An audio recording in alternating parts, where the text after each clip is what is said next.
Fala, meu lindo, que bom que você está em mais uma mensagem da série Propósito.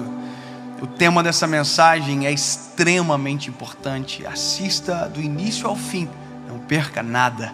Eu só quero te pedir uma coisa: antes de começar, já curte o vídeo. Isso faz com que a mensagem vá ainda mais longe e mais pessoas são abençoadas. Se você ainda não é inscrito no canal, se inscreva, ativa o sininho, porque toda segunda-feira tem uma mensagem nova para você aqui no canal. Vamos pro vídeo, Deus te abençoe. Evangelho de Jesus, conforme escreveu Mateus, capítulo 14, versículo de número 22. Eu já devo ter lido esse texto em várias mensagens, mas é incrível o poder que uma palavra tem para derivar várias conversas, várias mensagens. Vamos lá. E logo ordenou Jesus que os seus discípulos entrassem no barco e fossem adiante para outra banda, enquanto ele despedia a multidão. Amém. Tem duas missões aqui. Uma é de Jesus, a outra é dos discípulos. A missão dos discípulos, ela é muito simples, é entrar no barco e ir para o outro lado. A missão de Jesus também é simples, é despedir a multidão. E é isso. Duas missões, dois objetivos que precisam ser concluídos. Um é despedir a multidão, o outro é ir para o outro lado, só. Coisas simples, não são? Missões simples e missões complexas. A vida é feita disso. Existem missões que nós fazemos rapidamente, existem missões que demoram mais. Porém, toda missão tem um desafio e toda missão tem um final, que é o done, feito. E a nossa vida, a sua vida, por ter uma razão de existir, você também tem uma missão. Nós também temos, eu tenho, Dave Leonardo, eu tenho a minha missão. E uma das perguntas que eu recebo muito é: ô Dave, você já pensou em desistir? Ou você já teve momentos da vida que você quis abandonar tudo e não ser quem você é hoje? E a resposta é sim. Já tive. E não foram poucas as vezes aonde o que veio sobre mim foi tão dolorido que eu pensei em abrir mão de tudo para voltar a ser quem eu era antes de ter aceitado a minha missão. E aqui é algo importante: ninguém tem missão se não aceitar a missão. Sabe, ninguém compreende isso até saber exatamente o que somos, o que vamos fazer. E lembra de agora há pouco falando sobre, para a glória de Jesus, bom, tudo o que fazemos do amanhecer ao anoitecer faz parte de uma missão. Agora, a desistência da missão é a maior preocupação desta mensagem. Eu quero que você caminhe comigo dentro dessa história. Jesus disse para os discípulos: olha, vocês peguem o barco, vocês vão para o outro lado e me esperem. Existe uma ordenança, uma ordem de Jesus. Jesus está dizendo: vocês têm que ir. E é interessante ver Jesus dizendo: vocês têm que, porque normalmente Jesus agia de maneira convidativa. Aqueles que quiserem, se puderem. Não, Jesus está dizendo aqui diferente. Ele está dizendo: apenas vão para o outro lado e eu vou despedir a multidão. Os discípulos entraram no barco com uma missão: chegar do outro lado. Se você olhar na Bíblia, você vai ver várias missões que foram delegadas a homens. Noé construiu a arca. Noé começou a construir a arca. Moisés, liberte o povo do Egito. Ele tinha uma missão. Sabe, José, todos os homens tinham missões para cumprir. Davi, Salomão, todos tinham missões. Agora, o caso específico é a revelação de um problema, de um caos, no meio da realização da missão. Os discípulos entram no barco, começam a remar. A Bíblia diz que deu tempo de Jesus despedir toda a multidão, e era muita gente. Lembra do milagre da multiplicação dos 5 pães e 2 peixinhos? Bom, era exatamente isso que tinha acontecido naquele momento. Jesus multiplicou pão, peixe, os discípulos estão tudo assim, oh my God, literalmente. E aí Jesus diz: agora vocês vão, que eu vou dar tchau para todo mundo. Quer dizer, a missão de Jesus é cabulosa, mas dos discípulos é: meu Deus do céu da minha vida. Deu um zebu esses dias aí atrás. Jesus estava no barco dormindo. Aí nós acordamos ele e ele parou uma tempestade. Agora a pergunta é: a gente vai para o meio do mar, e se vier a tempestade novamente? E se vier o problema, o que eu vou fazer? Sabe, a Bíblia diz que quando eles estavam exatamente no meio do mar, no meio do mar, a tempestade é terrível, irmão. Se fosse no começo, eles voltavam para a margem. Se fosse no final, eles aceleravam a chegada. Mas foi no meio, quando não se vê da onde saiu e não consegue enxergar aonde vai chegar. Olha que loucura. A Bíblia diz que eles começam a desesperar. E essa é a loucura da nossa vida. É porque às vezes no meio da nossa missão, no meio da nossa história, a tempestade se apresenta, para que justamente tudo que a gente construiu, ou a esperança de onde iríamos chegar, seja totalmente destruída, e a gente abandone e volte para o lugar de onde saímos, ou pior, morremos aonde estamos. Eu acho engraçado, as pessoas criam uma imagem sobre nós, e eu acho engraçado porque a gente é normal. Irmão, a gente é normal. A gente come, a gente acorda mal-humorado, a gente tem raiva das pessoas às vezes também. Tem dia que a gente quer brigar. Se não passar desodorante é igual todo mundo.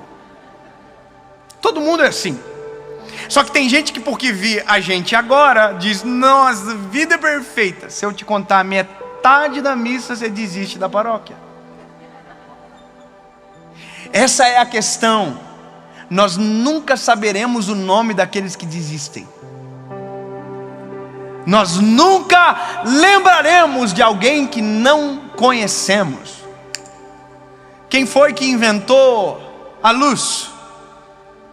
Quem foi que inventou a luz? Thomas Edison. Quem foi que inventou o ar-condicionado?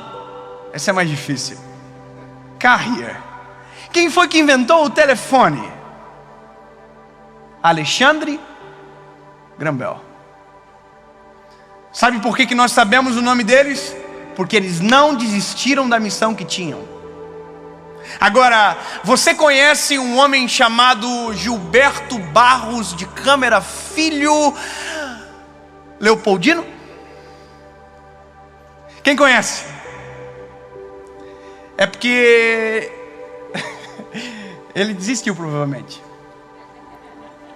Porque se ele tivesse completado uma grande missão, vocês iam dizer: eu sei quem é. E a gente só sabe o nome daqueles que não desistem e completam as suas missões.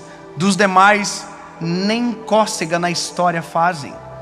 Você só será lembrado se não desistir. Sabe, nós hoje estamos aqui pregando a palavra para muita gente, mas sabe, teve vezes que ninguém estava vendo e a gente já estava pregando. Já passamos por cada humilhação. A minha esposa está aqui comigo hoje, a minha loirinha, a Paula. Nós já passamos cada treta junto, irmão. De nós ir para a igreja, com o ninho, vamos pregar. O limpador parou de funcionar. Chovendo. Minha esposa falou assim: não vamos para não. Guarda-chuva por fora do vidro. E aqui, ó, bora para a igreja. Chegamos na igreja, pregamos. Na hora de ir embora, o irmão falou assim: ó, aqui o dinheiro de oferta para abençoar vocês. Era moeda. R$7. não pagava gasolina para voltar. Sabe, eu me lembro de uma vez que eu e minha esposa, a gente foi num lugar ministrar, uma cidade longe. E eu sou muito calorento para dormir. Eu disse para a pessoa que estava recebendo a gente assim: tem ar-condicionado? Não tem. Um ventilador? Não tem. Aí a pessoa falou assim: mas essa janela aqui entra um vento. Deitou eu e minha esposa, irmão. Naquele dia Satanás colocou uma tela, porque não veio vento nenhum para dentro daquele quarto. E sabe o que é o pior? É que eu ouvia no quarto do lado um ar-condicionado ligado e um ventilador batendo. Não tinha pra gente, pro resto tinha. Sabe, eu fui dormir 3 horas da manhã só. E às 6 da manhã a gente tinha que acordar para pegar um carro para ir para a rodoviária. Das 3 às 6 eu dormi sem lençol, sem nada, muito calor. Quando a gente acordou, estava cheio de marca de sangue. A gente foi atacado pelos pernilongos do maligno. Eu me lembro que eu olhei para minha esposa, todo cheio de marca. Falei: o que eu estou fazendo da minha vida? Sabe, nós estávamos estudando para ser advogado, irmão. Todo mundo ia tão bonito para o colégio, eu ia só com uma calça jeans. Não é história triste não, irmão, é realidade. E é isso que às vezes tenta fazer a gente desistir. Porque às vezes o cenário da tempestade é justamente para tirar a visão do que tem pela frente. E o que tem pela frente é extraordinário. Sabe, a tempestade nos cega. Ela tenta roubar a nossa esperança. Sabe, eu me lembro de eu indo com a minha esposa no carro, e eu dizia comigo: eu nunca mais vou pregar. Eu nunca mais vou aceitar um convite. Eu nunca mais vou fazer isso com minha vida, com a minha esposa. E a gente chegar para tomar café, e o pastor no dia anterior dizia assim: um dinheirinho pro teu café aqui, ó. Que café o quê, irmão? Eu nunca vivi de café, ué. Nós precisávamos pagar boleto. Mas tinha confusão. Mas era processo. Ninguém sabe disso. E eu olhava para minha esposa, ele dizia assim: eu vou pagar o café de vocês. Como se a gente fosse um monte de mendigo. Eu falei: não vai pagar nada. Desde que eu tenho dinheiro do café de ontem. E fala: eu nunca mais vou pregar. Quantas histórias que ninguém sabe e nunca vão saber. E nunca vão saber. E já tá bom de história triste. Já tá bom. Porque eu só sei do agora porque não desisti no dia da angústia. Eu só consigo olhar isso agora acontecendo porque naquele dia, mesmo tendo vontade, não parei. Eu quero que você entenda que às vezes a tempestade é dolorida. Às vezes tudo à sua volta diz que é para você abandonar. Tudo diz que é para você desistir, parar de fazer o que está fazendo. Mas eu quero te dizer, você nunca será lembrado se você desistir. Portanto, se a missão que você está foi Deus que te deu, não importa o que se levanta, não importa o tamanho da tempestade, não importa o tamanho da provação, humilhação que você está passando, a tempestade te tira a esperança. Mas se você não desistir, a tempestade é que vai desistir de você. E em breve o sol vai nascer e você vai viver exatamente aquilo que Deus tem para a sua história. Sabe, os discípulos estão desesperados dentro do barco, até que de repente a perseverança de não desistir, de tirando água de dentro do barco, eles olharam e de repente quem apareceu? Jesus. Jesus apareceu. Sabe, as coisas mais incríveis da nossa vida acontecem nos dias de provação. As coisas mais incríveis da nossa vida às vezes são reservadas para os desertos da nossa história. Às vezes é exatamente no meio do caos que a gente conhece uma face do Criador que até então não estava disponível para nós. Os discípulos nunca tinham visto Jesus andar por cima das águas, até um dia que a tempestade veio e eles estavam no meio do mar. A tempestade às vezes é o acesso para o extraordinário, aonde somos gerados em Jesus de uma forma tão poderosa que nunca mais esquecemos daquela circunstância. Sabe, no meio dos caos da minha história, eu vivi experiências com Jesus que me fizeram escrever um livro. No meio de processos de muita dor, eu conheci pessoas que abençoaram tanto a minha vida. Hoje, eu estava aqui atrás, esperando para começar a gravação, e 2 pastores, que são hoje pessoas que colaboram com o nosso ministério de maneira direta, que são da nossa equipe, de algo que Deus está fazendo crescer e nascer agora. Em breve vocês vão saber. Falaram para mim: David, deixa nós orarmos por você agora. E os 2 oraram por mim. Eu fechei os olhos, baixei a cabeça e um filme passou. Eram eles os meus pastores de quando eu aceitei a Jesus. Foram eles que me fizeram apaixonar por Jesus, que me pregaram sobre Jesus para mim, que me apresentaram um Deus tão extraordinário, que me fizeram ter desejo de pregar, que apontaram caminhos que eu trilhei e por isso talvez esteja aqui agora. E aí eu estava de cabecinha baixa e o filme rolando na minha cabeça. E interessante saber que agora eles estão aqui ouvindo a mensagem de alguém que um dia inseriram a mensagem. Só vive isso quem não desiste da missão. E eu vou dizer para você o meu desejo é um dia sentar aí, e se for o propósito de um de vocês que estão aí me assistindo, ou aqui agora, estar aqui. E eu aí.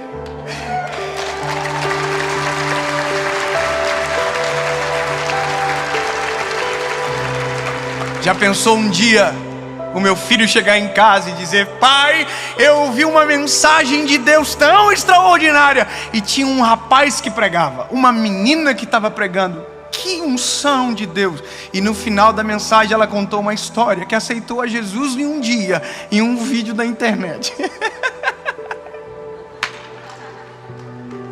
Já parou para pensar que as nossas missões, quando concluídas, nos dão acesso a histórias que só sabe quem não desiste delas? É só isso que eu queria falar para você agora. Não desista da missão que Deus colocou sobre a sua história. Não importa o tamanho da tempestade, não importa se está doendo agora. O que importa é que uma missão acabada é um troféu para a glória de Deus e uma história para contar para uma geração.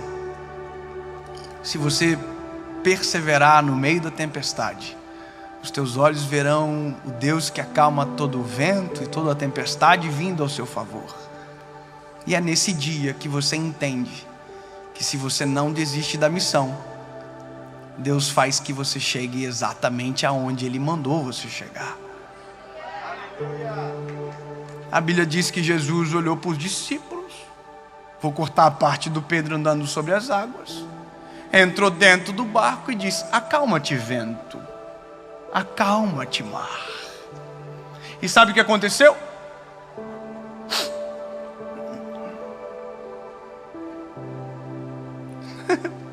Foi isso que aconteceu. Eles foram para o outro lado. E missão cumprida. É isso. Deus, no nome de Jesus, Pai, no nome de Jesus nós oramos agora sobre as missões que o Senhor tem colocado sobre a nossa história. Que nenhuma tempestade, que nenhuma pandemia nos roube daquilo que o Senhor planejou para nós, Pai. Que nós não abandonamos, Senhor, a nossa família, os nossos negócios, os sonhos. porque missão dada, Senhor, tem que ser missão cumprida, Senhor. Nós não abandonaremos o barco, mas a única coisa que te pedimos, Senhor, é venha ao nosso encontro, acalma o vento e acalma a tempestade. Nós não queremos desistir, nós queremos chegar do outro lado, em nome de Jesus, amém.